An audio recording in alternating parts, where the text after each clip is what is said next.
સુરતમાં એક યુવક કોર્ટમાં આવ્યો હતો। ત્યારબાદ કોર્ટ બહારથી જ યુવકનું અપહરણ કરીને તેને કારમાં લઈ જવામાં આવ્યો હતો। રૂપિયાની માંગ કરીને તેને પોલીસ ફરિયાદ કરી તો જાનથી મારી નાખવાની ધમકી આપવામાં આવી હતી, જેથી યુવકે અપહરણકારો સામે પોલીસ ફરિયાદ નોંધાવી છે। હાલ પોલીસે સમગ્ર મુદ્દે ગુનો નોંધીને વધુ તપાસ હાથ ધરી છે। યુવકે અપહરણકારો સામે પોલીસ ફરિયાદ નોંધાવી છે। હાલ પોલીસે સમગ્ર મુદ્દે ગુનો નોંધીને વધુ તપાસ હાથ ધરી છે। ફરિયાદી રોહિત ભીખુભાઈ રાઠોડે કહ્યું હતું કે કોર્ટમાં તારીખ ઉપર આવ્યા હતા। કોર્ટમાંથી નીચે ઉતરતા હતા તે દરમિયાન 3-4 લોકો આવ્યા હતા, જેમાંથી એકનું નામ છે રાકેશભાઈ બાલો, બીજો પંકજભાઈ પંગ્યો અને દીપક બોક્સ અને ચોથાની મને ખબર નથી। તે મારા મિત્રો સાથે માથાકૂટ કરવા લાગ્યા હતા, ધક્કામુક્કી કરીને ગાળો પણ આપી હતી। પછી ફોન આવ્યો કે તેમને બહાર લેતા આવો, એટલે અમે બહાર આવ્યા હતા। બહાર આવીને ચાની ટપરી ઉપર ઊભા હતા ત્યાં મારા ફ્રેન્ડને મારવા લાગ્યા હતા, જેથી મેં તેને છોડાવ્યો હતો। મેં પછી કહ્યું કે શું મગજમારી છે, તો મને પણ અપશબ્દો કહેવા લાગ્યા હતા। પછી મને ખભે હાથ મૂકીને અપહરણ કરીને લઈ ગયા હતા। કારમાં લઈ ગયા અને આગળ પેટ્રોલ પંપ ઉપર ગાડી ઊભી રાખી હતી। ત્યાં 2 વ્યક્તિ બાઇક ઉપર આવ્યા હતા, જેમાંથી એકને હું ઓળખું છું। તેનું નામ છે મુબારક પટેલ, જે મારી ગાડીમાં બેસી ગયો અને મને અપશબ્દો કહેવા લાગ્યો હતો અને રૂપિયાનું કંઈ જ કહેતો કે રૂપિયા નથી મોકલતો, ઘણા સમયથી પૈસા મોકલ્યા નથી, પૈસા મોકલીશ તો જ છોડીશું। માન દરવાજા બ્રિજ નીચેથી ગાડી વાળીને કોર્ટ ઉપર છોડી દઈશું। મારો ભાઈ પોલીસ સ્ટેશન હોવાનો કોલ આવ્યો, તેથી મને કોર્ટ નજીક છોડી દીધો। રસ્તામાં મને કહેતા કે પોલીસ કેસ કર્યો તો તને અને તારા ભાઈને છોડીશું નહીં। પછી મેં ગુર્જર સાહેબને વાત કરી હતી। પોલીસે મારી ફરિયાદ નોંધી છે। મારી એક જ માંગ છે કે મને ન્યાય મળવો જોઈએ। પૈસા હું આપતો નથી, તે મારી પાછળ પડ્યા છે। મારના ઘટના એ બની છે કે કાલે મેં કોર્ટમાં મારી તારીખ ભરવા માટે આવ્યો હતો। મેં મારા ફ્રેન્ડ અમે લોકો સાથે આવ્યા હતા બધા।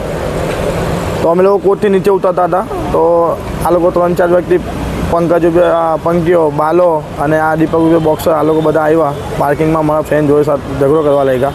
તો મેં ત્યાં પહોંચ્યો તો મેં એને કીધું કે ભાઈ કેમ ઝઘડો કરો છો, તો એને ધક્કામુક્કી કરી દીધી। ત્યાં સુધી પછી એના પર ફોન આવ્યો પેલા એનો 25નો, તો એમ કે આ લોકોને બહાર લઈને આવ। તો અમે લોકો ચાલતા ચાલતા બહાર આવ્યા તો અમે અહીંયા કોર્ટની બહાર ચાની ટપરી ત્યાં આગળ ઊભી રહ્યા।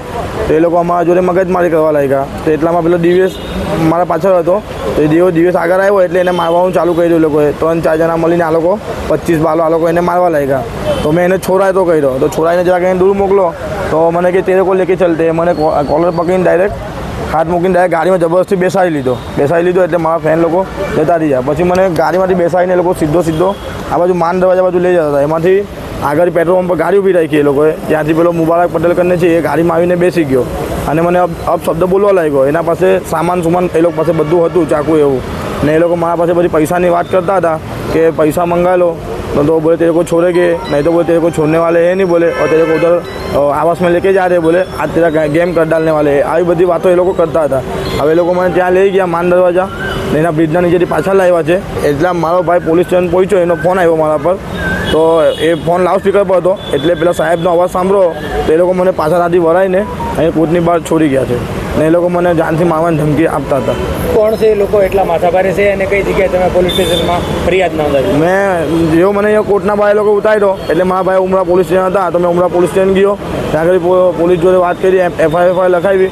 પછી 1 દિવસ થઈ ગયો હતો તો એમનો કોઈ રિસ્પોન્સ નહીં આવ્યો હતો।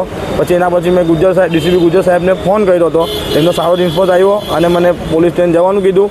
પીઆઈ સાહેબનો ફોન આવ્યો અને એ લોકો કાર્યવાહી કરે છે। શું માંગ છે તમારી? માંગ તો એ જ છે સાહેબ કે ન્યાય મળવું જોઈએ ને આવી ઘટના બીજી અમારા બનવી જોઈએ, કેમ કે આવી ઘટના 2-3 વાર બની ગઈ છે। પહેલાં પણ અમારા ફ્રેન્ડને એ લોકો પહેલાં પણ માર્યો હતો, 1 વર્ષ પહેલાં અમારી ગાડી ફોન નાખી હતી, પણ જ્યારે અમે ડિંડોલી પોલીસ સ્ટેશન કમ્પ્લેન કરી હતી પણ એટલો કંઈ નિકાલ આવ્યો નહીં હતો ને હવે આ બીજી ઘટના અમારા બની ગઈ છે। એ લોકો વારંવાર અમારા પાસે પૈસાની માંગણી કરે છે। મારા મંડપનો ધંધો છે, પહેલાં અમે હાથે રહેતા હતા, એમને ખબર છે કે આ લોકો પૈસા કમાય છે એટલે પૈસાની માંગણી કરે છે લોકો ઘડી ઘડી અમારા જોડે।